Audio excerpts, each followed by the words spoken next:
새로울 신, 매울 신, 무엇보다 믿을 신, 뉴스 신세계 헬마우스 임경민 작가 오셨습니다. 안녕하세요. 안녕하세요. 예, 매주 금요일 이분과 함께합니다. 김준호 변호사 나오셨습니다. 네, 안녕하세요. 김준호입니다. 네, 오늘 뭐 재판이라도 있으셨는지? 아닙니다. 예. 재판 있었습니다. 예. 있었네요. 넥타이에 양복을 딱 차려입고 오셨길래. 그러네요. 네, 오늘 예. 오랜만에 형사 재판. 네. 예. 그렇습니다.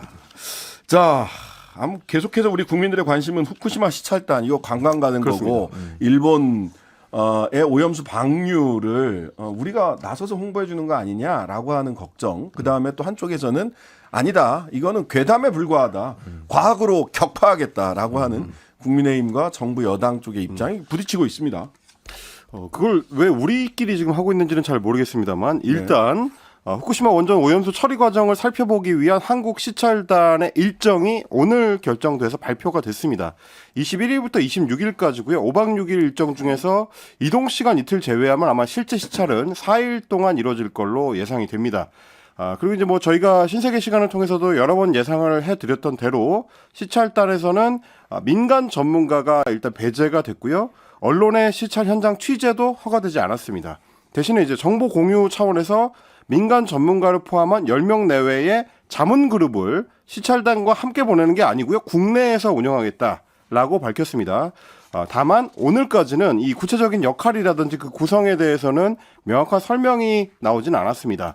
그리고 시찰단 같은 경우도 직접 시료를 채취하거나 하지는 않기 때문에 이 우리가 뭐 굳이 이제 현지에 과학적 분석을 위한 장비를 갖고 가는 게 있느냐라고 기자들이 질문했는데 우리 정부에서 이제 없다라고 오늘 답변을 했습니다. 뭐 시료 채취할 일이 없으니 가져갈 일이 없다는 얘기가 되겠고요. 그리고 정부는 이제 이번 시찰을 통해서 오염수 관련한 원 데이터를 확보하겠다라고 밝혔지만 어떻게요? 시료 채취를 하지 않기 때문에 역시 마찬가지로 일본 측이 제공하는 자료를 받아오는 게 될 전망입니다. 현장 사진이나 동영상 역시 마찬가지로 취재진이 따라가지 않기 때문에 도쿄 전력 측에서 따로 촬영해서 제공할 걸로 지금 보이는 상황입니다. 사후 보도 자료입니까? 우리 이제 대통령실하고 굉장히 유사하네요. 그러니까요. 자, 그리고 이제 이번 시찰단 같은 경우는 전문가 21명으로 구성이 되는데요.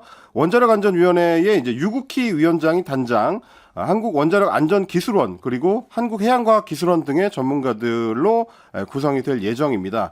다만 시찰단의 전문가 명단이 어떻게 되느냐라고 이제 기자들이 질문을 했는데 구체적인 명단은 공개하지 않겠다라고 했습니다. 이 전문가들이 심리적인 부담을 느끼지 않고 활동에 집중할 수 있도록 하기 위해서라고 했었는데 지난 17일 국회 정무위원회 전체 회의에서 관련해 가지고 논의가 이루어질 때 당시 민주당 소병철 의원이 명단 공개를 요구했었는데요.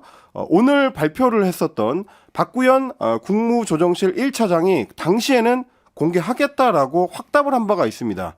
뭐 그러다 보니까 좀 여러 논란이 좀 뒤따를 것 같고 결국 언론의 개별적인 취재를 이제 회피하기 위해서 전문가 명단을 공개하지 않는 거 아니냐 이런 의혹도 따라붙고 있습니다. 유국희 위원장 한 명은 그래도 공개를 한 거니까. 단장 정도는 나와줘야 이게. 네. 위원장마저 공개를 안 하면 네. 전부 다 언더커버 무슨 사후적으로라도 공개를 해야 되지 않을까요? 이게 지금 이렇게 그러니까 아무것도 왜 안 하는 공개를 거는. 안 하는 건지 네. 푸드리 햇번님이 세금으로 시찰 가면서 명단 비공개라니 본인들의 견해에 무책임하겠다는 처사다. 기차와 소나무님 떳떳하면 역사에 남을 일인데 왜 시찰단 명단을 숨겨 엄청 중요한 일인데 테드리님 묻지마 관광단입니까?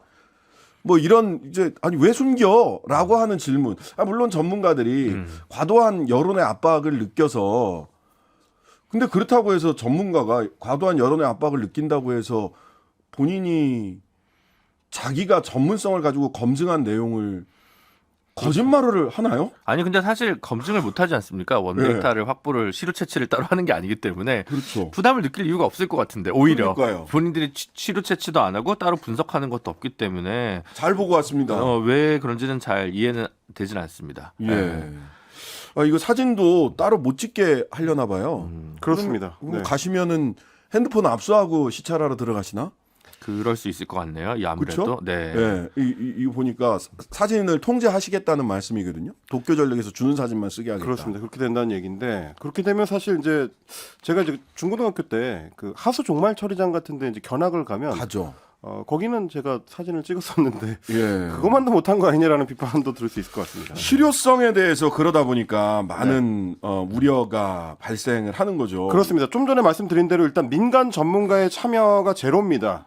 결국 민간 전문가를 뺀 게 이유가 뭐냐라고 이제 정부 쪽에 설명을 기자들이 요청을 했는데 일본 측에서 이제 안전상의 우려를 했다는 겁니다. 그러면은 다른 분들은 공공 전문가들은 안전상의 우려가 민간과 공공 두 부류로 안전성은 각자 달리 적용됩니까? 그러니까요. 뭐 그럼에도 불구하고 그 각오를 하고 이제 가는 게 공공 전문가인지 모르겠습니다만 사명감으로 여기에 대해서 이제 명확한 설명이 되지는 않는 상황이고요. 그렇지 않아도 어제 이제 SBS 보도 등을 좀 종합을 해보면 일본 측에서는 애초에 그 하루 피폭 한도가 각 시설물마다 이제 피폭 한도가 정해져 있기 때문에 체류 시간을 결정할 때도 굉장히 좀 이제 중요한 쟁점으로 거론이 된 바가 있습니다. 너무 오래 머물면 안 된다라는 얘기였었고요.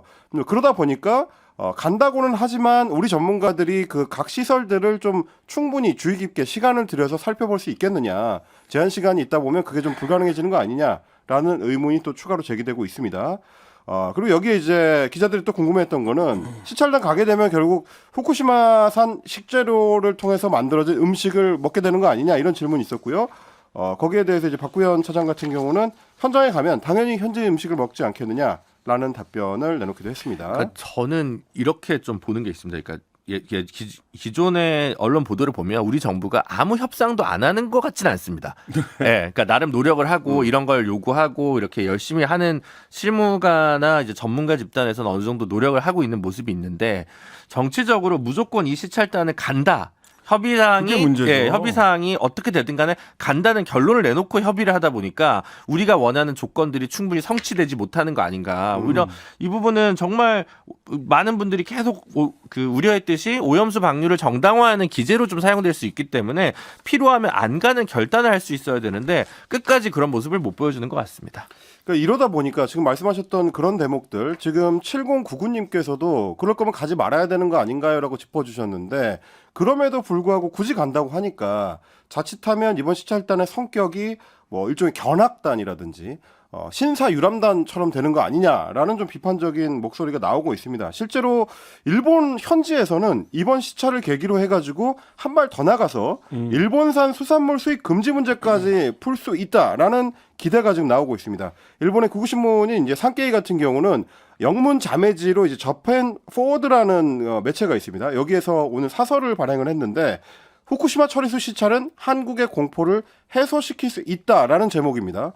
내용을 좀 보니까 처리수에 대한 한국에서의 오해와 불신이 뿌리가 깊다. 시찰단은 이런 불신을 쫓아내는데 목적이 맞춰져 있다라고 자기들 마음대로 성격 규정을 지금 하고 있고요. 그러면서 시찰이 후쿠시마산 등 일본산 수산물 수입 금지 조치 철회를 이끌 것이라는 희망도 있다라고 지금 전망을 내놓고 있는 상황입니다. 저는 임경빈 작가님이 일본 신문의 영문 사설까지 탐독하는지는 오늘 처음 알았습니다. 번역돼서 소개가 된 기사가 있더라고요. 아, 그래요? 네. 자, 그런데 이런 걱정과 우려가 있는데 국민의힘에서는 오늘 기어코 1리터 교수님 모시고 원전 오염수 1리터라도 마실 수 있다. 아, 이름이 1리터가 아니고 1리터 교수님으로 불리는 분이죠? 네네. 앨리슨 교수. 네. 웨이드 앨리슨 옥스퍼드대 명예 교수인데요. 오늘 간담회를 통해서 했어요. 강연을 통해서 1리터 교수가 아니라 이제 10리터 교수가 돼야 될 것 그러게요. 같은 그런 그러니까 바람들을 10리터라도 먹을 수 있다 이렇게 네, 얘기하셨대요. 많이 했습니다. 말씀하신 대로 간담회 하는 자리에서 기회가 된다면 후쿠시마 물 1리터가 아니라 그 10배도 마실 수 있다라는 얘기를 했고요. 후쿠시마 수산물 같은 경우도 한국의 수산물과 마찬가지로 안전하다 이제 이런 주장을 또 내놓기도 했습니다. 그러니까 뭐 저희도 신세계 시간을 통해서 몇 번 지적을 해드렸습니다만은 후쿠시마 오염수 1리터를 마시느냐 안 마시느냐 혹은 뭐 후쿠시마 농산물 수산물을 먹어보느냐 안 먹어보느냐 뭐 이런 것들이 우리가 뭐 무슨 기회를 구경하는 사람들도 아니고 그 자체가 본질이 아닌데 자꾸 이제 이런 부분들이 좀 부각되는 게 좀 문제적이다라는 말씀 한번 좀 드려야 될 것 같고요. 네. 오늘 이제 TF를 이끌고 있는 성일종 의원 같은 경우도 이런 비과학적인 부분을 극복해야 된다라고 이제 강조를 하고 나섰습니다. 여러분이 마시는 물과 음식 속에도 삼중수소가 많다. 일본이 방류를 통해서 내보내는 삼중수소 양이 많다고 하면 중국이 원전을 통해서 내보내는 양이 더 많다. 뭐 이런 식의 이제 주장을 현장에서 내놓기도 했습니다. 반대 입장으로는 주로 티모시 무소 교수님인가요? 그분이 또 많이 활동하시는 것 같더라고요. 그러니까 후쿠시마 수산물 협상할 때 한국 측 전문가로 활동하신던 분인데 삼중수소와 관련돼서 연구 성과 자체가 너무 적기 때문에 그렇게 예단하기가 쉽지 않다. 안전성에 대해서 이런 이야기들을 또 강연이나 이런 걸 통해서 좀 많이 하시는 것 같은데 많이 좀 찾아보시면 좋을 것 같습니다. 그리고 서균열 교수님 같은 경우는 삼중수소는 오히려 이렇게 눈 돌리기용이고 세슘, 스트론튬, 플루토늄 네. 즉 굉장히 무거워서 바다의 아래쪽에 가라앉아 있다가 심해를 통해서 한국 바다 쪽으로 오는 심해 그 조류 해양 조류의 이동은 200m까지의 수심 200m까지의 해류의 흐름과 완전히 다르다라고 하거든요. 그다음에 선박 평형수 이런 걸 통해서 들어오게 되는 세슘, 스트론튬 이런 부분을 굉장히 강조하고 계세요. 근데 이런 얘기들이 이 간담회나 이런 데서는 계속 안 나오고 있어서 자세한 말씀은 3부에서 서균열 교수님께 한번 직접 들어보도록 하고요. 그리고 이제 또 한 가지 좀 정치적으로 쟁점이 될 수 있는 부분은 우리 국민들이 지금 우려하고 있는 게 뭐냐면 여당 쪽에서 나오는 얘기들이 이게 이제 오염수 문제를 넘어서 수산물 관련된 문제 혹은 농산물 관련된 문제까지도 지금 조금 번져나가는 양상이기 때문에 네. 사실상 정부 여당에서 앞으로 이제 오염수 그 방류 문제나 농수산물 수입 문제와 관련해서 이미 결론을 정해놓고 그쪽으로 여론전을 시작하고 있는 거 아니냐 이제 이런 걱정을 하는 시선들도 있다는 거 정부 여당에서 이제 생각할 필요가 있을 것 같습니다. 그리고 어제 홍석준 우리 바다 지키 검증 TF 국민의힘 그 위원하고 얘기를 해봤는데 인터뷰를 하면서 처리수냐 오염수냐 오염 처리수냐 물어봤더니 오염 처리수라고 쓰는 것이 타당하나 아직 결정되진 않았다라고 얘기를 했는데 오늘 성일종 위원장님 되게 재밌는 말씀 하시더라고요. 한미일은 처리수라고 하고 북중러는 오염수라고 한다라는 취지의 이야기를 하시는데 제가 그래서 찾아봤습니다. 뉴욕타임스는 처리되었지만 방사능이 남아있는 물, AP통신은 처리됐지만 방사능에 오염된 물, 로이터 통신은 후쿠시마 물, 가디언은 파괴된 원전의 몇백만 톤 이상의 물, 영국 BBC는 방사성 물 이렇게 씁니다. 한미일 북중러로 나뉘지 않습니다. 자, 국민의힘 물대포 없어서 집회가 난장판이다. 문재인표 시위 대응 버려야 된다. 박대출 정책위원장이 이렇게 얘기했어요. 그렇습니다. 오늘 이제 정책위 의장 맡고 있는 박대출 의원이 원내대책회의에서 이런 발언들을 쏟아냈는데요. 직접 먼저 들어보시겠습니다. 민노총 건설노조 1박 2일 시위에 서울 도심 한복판이 난장판이 됐습니다. 집회 시위의 자유는 보장되어야 하나 그 자유는 만능이 아닙니다. 술판, 노숙, 방뇨가 판치는 무법천지의 자유가 아닙니다. 물대포 없애고 수수방관하는 물대응으로는 난장 집회 못 막습니다. 문재인표 시위 대응 이제는 버릴 때입니다. 박대출 위원장님 헌법재판소 결정문을 좀 읽어보셨으면 좋겠어요. 백남기 농민 돌아가셨을 때 물대포는 인권 침해하는 과도한 경찰권 행사라고 그렇습니다. 헌재에서 결정했거든요. 여당 정책위원장은 헌재 결정도 이렇게 막 무시해도 되는 겁니까? 이렇게 신장식 변호사님이 다 하시면 변호사 패널인 제 대본이 사라지게 돼서 죄송합니다. 굉장히 좀 이제 어렵습니다. 방송하기가.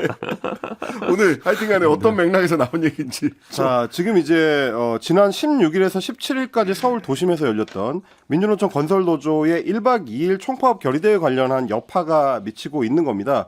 오늘 박대출 정책위 의장의 발언에 대해서 윤재욱 원내대표 같은 경우는 집회와 시위의 자유는 보장하되 국민 불편을 초래하는 부분은 입법 보완이 필요하다 이런 취지로 이해해주면 좋겠다라고 하면서 물대포 관련된 언급에 대해서는 이제 직접적인 해명을 피했습니다. 하지만 정부 여당의 대응 기조는 굉장히 좀 강경한 상황입니다. 윤희근 경찰청장 같은 경우는 어제 이례적으로 직접 브리핑을 했습니다. 그러면서 이번 그 1박 2일 총파업에 대해서 건설노조 위원장 등 집행부 5명에 대해 25일까지 출석하도록 요구했다라고 이제 밝히면서 수사의 속도를 내겠다는 입장을 밝혔고요. 한덕수 총리도 오늘 현안관계 장관 회의를 개최한 자리에서 헌법과 법률이 허용하는 범위를 벗어나는 불법 집회 여기에 대해서는 엄중하게 책임을 묻겠다라고 또 강조를 했습니다. 네. 네. 죄송합니다. 제가 아닙니다. 헌재 얘기를 미리 해버려가지고. 술판 노숙 방뇨가 일부 있었다면 네. 경범죄 처벌법 정도로 처벌하는 것이 맞고 네. 증거에 입각해서 하면 되는데 네. 그 자체를 가지고 뭐 건설노조의 집회 시위의 목적이나 이런 거를 폄훼하거나 하는 것은 조금 맞지 않는 것 같아요. 근데 네. 이제 그런 부분을 너무 이제 박대출 위원장이 너무 이제 강조하신 것 같고 그 검찰 혹은 뭐 정부 고용노동부나 뭐 국토교통부 등을 통해서 최근에 사실 이제 건설노조에 대한 압박이 굉장히 수위가 세게 들어가고 있지 않습니까? 그렇죠. 그래서 결국은 이제 한 분께서 극단적인 선택을 하는 아픔도 있었는데 이런 상황에서 좀 그동안의 어떤 강경 기조가 오히려 어떤 많은 불협화음을 사회에 내고 있다는 생각을 해서 사람을 죽게 만들었죠. 그렇습니다. 그 강경 기조가. 그렇게 됐고 결국 그것 때문에 이렇게 도심 1박 2일 총파업 같은 것들도 만들어지는 셈인데 그러면 조금 더 대화와 소통 속에서 뭔가 문제들을 해결나가려고 하는 것들 했는데 너무 이렇게 수사하듯 모든 행정부마저 검찰화되는 게 아닌가 싶어서 상당히 좀 우려스럽습니다. 그 분신 방조 음모론 내지는 기획 분신론. 그 조선일보 온라인판 네. 최훈민 기자가 기사 쓰고 원희룡, 이용 이분들이 더 증폭시키고 오늘 월간조선은 보니까 유서 위조 및 대필 의혹 이 91년도에 나왔던 레퍼토리인데. 그렇습니다. 제가 오늘 좀 놀란 거는 그래서 사실 이제 조선일보 같은 경우는 지금 연일 거의 모든 매체를 통해서 이제 비판들이 쏟아지고 있기 때문에 좀 자제를 할 걸로 생각을 했는데 한 발 더 오히려 나갑니다. 한 발 더 나갔습니다. 단독 보도를 하면서 이제 이런 제목의 기사를 냈습니다. 분신 사망 민노총 건설노조 간부 양회동 유서 위조 및 대필 의혹이라는 제목의 기사에서 유서를 대필한 거 아니냐라는 의혹을 제기한 건데 양해동 지대장의 이제 유서 3장 중에서 한 장이 글씨체가 다른 것으로 파악됐다. 이제 이런 주장을 한 겁니다. 근데 이제 글씨체가 왜 다른 걸로 보이느냐에 대해서 건설노조에서 설명을 내놨는데요. 크게 보면 유서가 이제 2장과 1장으로 구성이 되어 있는 겁니다. 그러니까 이 2장 같은 경우는 미리 써놨었던 정서한 유서고 나머지 1장, 지금 월간조선에서 문제 삼은 그 1장은 양 지대장이 분신 직전에 자동차 안에서 급하게 작성한 내용이다 보니까 시간을 갖고 미리 작성한 유서들하고는 이제 글씨체가 좀 다르고 워낙 좀 자동차 공간 내에서 쓰다 보니까 공간이 좁아서 글씨체가 차이가 나는 것처럼 보인다라는 게 설명입니다. 지금 노조 같은 경우는 필적 감정까지 미리 지금 의뢰를 해놓은 상태이기 때문에 이번 그 조선일보의 악의적 왜곡 선동에 대해서 책임을 끝까지 묻겠다라는 방침을 강력하게 밝혔습니다. 저는 진짜 이해가 하기 어려운 게 예를 들면 이제 91년도나 뭐 예전에 그전 방식대로라고 하면 어떤 청년이 어떤 젊은이가 예를 들면 그 옥상에서 투신을 하는 극단적인 선택을 했는데 사망의 원인이나 극단적 선택의 원인이 뭐냐 이걸 가지고 이제 유서를 보고 이제 유서가 있는가 없는가에 따라서 그 성격이 그렇죠. 되게 달라질 수 있으니까 뭐 논박이라도 할 수 있는데 이거는 사실은 본인이 이제 그 기름을 분명히 붓고 썼어요. 이렇게 한 거기 때문에 사실 이게 이 문제와 관련된 그 최근에 건설노조에 대한 압박이 원인이 됐고 그 활동의 일환 속에서 어쨌든 본인이 조금 저는 하면 안 되는 선택이라고 생각하지만 그런 선택을 한 건데 뭐 뭔가 이게 다른 의도가 있는 것처럼 해석을 할 여지가 없는 선택과 죽음인데 이걸 이런 식으로 프레임으로 가져오는 것은 조금 너무 오래됐을 뿐만 아니라 올바르지 않은 것 같습니다. 예. 가정법 영장, 건설노조에 대해서 공갈 혐의로 계속 수사를 더 강하게 하고 있어요. 근데 이런 정황이 예상되니까 영장을 친다. 이렇게 영장을 청구하는 검찰도 문제지만 저는 그런 가정법 영장에다가 영장을 발부하는 법원도 문제인 것 같은데 도대체 어떤 가정법 영장을 지난 12일입니다. 건설노조 대전, 세종, 충청 지부 간부들을 압수수색하면서 경찰이 제시한 영장에 뭐라고 적혀 있었냐면 비록 피의자들이 단체 협약 시 피해자들에게 협박 또는 해약 등을 가한 사실이 없지만 단체 협약을 체결하지 않거나 그러니까 이건 노조 전임비를 지급하지 않을 시에 위와 같은 행동을 통해서 이후 회사 운영에 막대한 지장이 생길 수 있는 정황이 충분히 예상되고라고 되어 있습니다.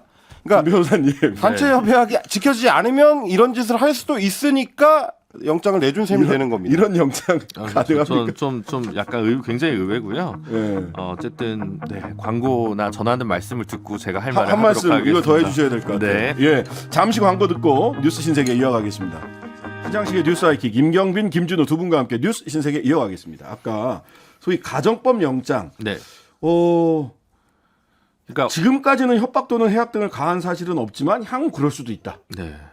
그렇기 때문에 압수수색 영장을 내준다. 저는 굉장히 이거는 의아하고 이해할 수 없고요. 무죄 추정 원칙에도 반하고 오히려 그러니까 뭐 너희는 무조건 범죄를 저지를 거야. 그러니까 영장을 먼저 이거는 거의 이건 마이너리티 리포트 영장이죠. 그렇죠. 네, 네? 영화 마이너리티 리포트예요. 네. 무슨 이런 영장이 다 있습니까? 그래서 저 도저히 이해할 수 없고 그래서 최근에 사실은 법원에서도 이런 그 압수수색 영장이 너무 잘 나오는 거에 문제가 있다고 해서 이 부분 관련해서도 좀 사전에 어떤 신문하는 사전 신문. 절차를 이제 추진을 하고 있는데 검찰에서 굉장히 반발하고 있잖아요. 뭐 수사하지 말라는 거냐, 뭐 밀행성이 없어진다, 비밀리에 할 수 없다라고 하는데 저는 밀행성 얘기를 거기서 왜 하는지 이해가 안 가더라고요. 그렇죠. 통지하지 않고 검사만 출석해서 그걸 한번 신문회의를 하면 될 문제라고 저는 생각이 한 사람 들고. 검사랑 한번 만나면 되는 거예요. 제대로 압수수색 영장 청구했는지. 네, 그렇습니다. 그래서 좀 너무 포괄적으로 압수수색 영장을 내주는 법원 행태도 문제지만 제도적으로도 좀 정비할 필요가 있을 것 같습니다. 네. 마이너리티 리포트 안 됩니다. 그렇게 하면. 네. 지금 이제 김준우 변호사께서 그 화해와 타협 이런 거를 좀 정부에서 고민을 해야 되지 않느냐 지적해 주셨는데 가능할지 모르겠다 싶은 지점이 오늘 뭐 많은 보도가 나왔습니다만 경찰이 이제 지난해 말에 50명에 대해서 1계급 특진을 조건으로 내걸고 특별 단속을 시작한 뒤에 건폭 특별당석. 건폭 특별 단속 그 이후에 지금 건설노조 간부와 조합원 1천여 명이 소환 조사를 받은 상황입니다. 과연 이 어떤 간극을 정부가 좀 극복할 수 있을지 제가 지켜볼 일입니다. 사실 작년에 그 표창원의 뉴스사이킥 시절에 건폭과의 전쟁 처음 나올 때 제가 그런 얘기를 했는데 만약 민간의 어떤 재무적인 부정이 만약에 정말 걱정되는 거라면 대형 교회나 이단 교회의 사찰부터 먼저 이걸 싹 훑는다면 제가 그 진정성을 인정하겠다라고. 너무 정치적 목적을 가지고 이제 샅샅이 이렇게 하는 방식은 별로 바람직한 것 같지는 않습니다. 예, 경찰발 뉴스, 검찰발 뉴스가 굉장히 많습니다. 이번에도 또 검찰발 뉴스인데요. 이성만 의원 돈봉투 의혹 민주당 전당대회 오늘 조사를 받았습니다. 그렇습니다. 이제 탈당해서 지금은 이제 무소속이 된 이성만 의원이 오늘 검찰의 피의자 신문으로 출석을 했습니다. 돈봉투 의혹의 강제 수사가 시작된 지 37일 만이고요. 의혹에 연루된 현역 국회의원으로는 이번이 처음입니다. 일단 이 의원은 오늘 검찰에 출석을 하면서 나는 돈을 준 사실도 없고 전달한 사실도 없다라고 이제 주장을 했습니다. 검찰이 미리 짜인 각본에 따라서 답이 정해진 결론을 내지 않길 바란다라고 얘기하고 조사를 받으러 갔는데 아직도 지금 조사를 받고 있는 중으로 보입니다. 검찰은 일단 이 의원을 조사한 뒤에 돈봉투를 국회의원들한테 전달하는 과정에서 관여한 혐의를 받고 있는 다른 무소속 윤관석 의원도 이르면 다음 주 초에 소환 조사할 계획이고요. 지금 일단 돈봉투 관련해 가지고 돈 주고받은 현역 의원들을 상당수 검찰이 특정했다라는 얘기가 들리는데 그렇다는 거는 아마도 이제 민주당을 향한 수사의 범위가 앞으로 더 넓어질 가능성이 크지 않겠느냐 좀 이렇게 좀 전망이 됩니다. 제가 이제 검사라면 어쨌든 수사는 해야 되고 네네. 이게 결국은 이정근 전 민주당 사무부총장의 핸드폰에 나와 있는 내용에 기반한 거잖아요. 그러니까 네. 저희가 이제 그거를 전체를 검찰이 뭘 들고 있는지 모르니까 이제 쉽게 예단하기는 어렵습니다만 어쨌든 상당히 그 개연성 있는 정황이 녹음이 돼 있는 상황입니다. 그러면 거기에 이제 삐 처리가 그동안은 방송에서는 됐었는데 거기에 나와 있는 의원이 있을 것이고 네. 예를 들면 윤관석 의원이나 이성만 의원이 이정근 사무부총장이랑 통화를 한 시점 직후에 어떤 현역 의원한테 전화를 했다. 예를 들어 통화 내역이 있을 거 아닙니까? 네, 그럼 연결고리가 생기는 그렇죠. 거예요. 그럼 그 의원들부터는 아무래도 그 한 하루 이틀 사이에 만났던 현역 의원들 혹은 뭐 의원회관 안에서 복도의 CCTV를 통해서 동선을 체크한다든지 이 정도를 통해서 아마 범위를 특정해서 수사를 해보려고 하지 않을까 싶고 어느 정도 그러한 밑작업이 돼 있으니까 이제 소환을 했다라고 보는 게 맞지 않을까 싶습니다. 어쨌든 이제 민주당은 내년 총선 아니면은 이 정부 내내 상시적 수사 상태를 기본값으로 하고 정치를 해야 되지 않을까 하는 생각이 드는데 어때요? 그래서 관련해 가지고 오늘 좀 민주당 쪽의 정치인들이나 이제 뭐 당직자들 뭐 이런 분들하고 좀 통화를 해봤는데 네. 두 개를 좀 연결해서 얘기하는 게 이제 지금 진행되고 있는 현재 시점에서 돈봉투 사건이라든지 뭐 김남국 의원 사건이라든지 이런 것과 별개로 생각해 보면 네. 대장동 사건이라든지 재판이 진행되고 있는 정진상 김용 사건이라든지 네. 이런 건들은 재판이 주로 지금 늦어지고 있다는 겁니다. 네, 늦어지고 있어요. 그러니까 이제 민주당에서 판단하기로는 그쪽에서 별 재미를 못 보니 다른 새로운 사건들을 계속 터서 어쨌든 총선 때까지 끌어가려는 거 아니냐 뭐 이런 얘기를 하고 있는 것 같습니다. 상시적 수사 상태에서 정치를 해야 된다. 이게 그냥 기본값으로 민주당이 받아들여야 될 것 같습니다. 이게 자 웃으면서 할 얘기는 아니지만 자 뉴스 신세계 지금까지 헬마우스 임경민 작가 김진우 변호사였습니다. 감사합니다. 고맙습니다. 하루 종일 기다려지는 진짜 시사. 평일 저녁 6시 5분 신장식의 뉴스 하이킥.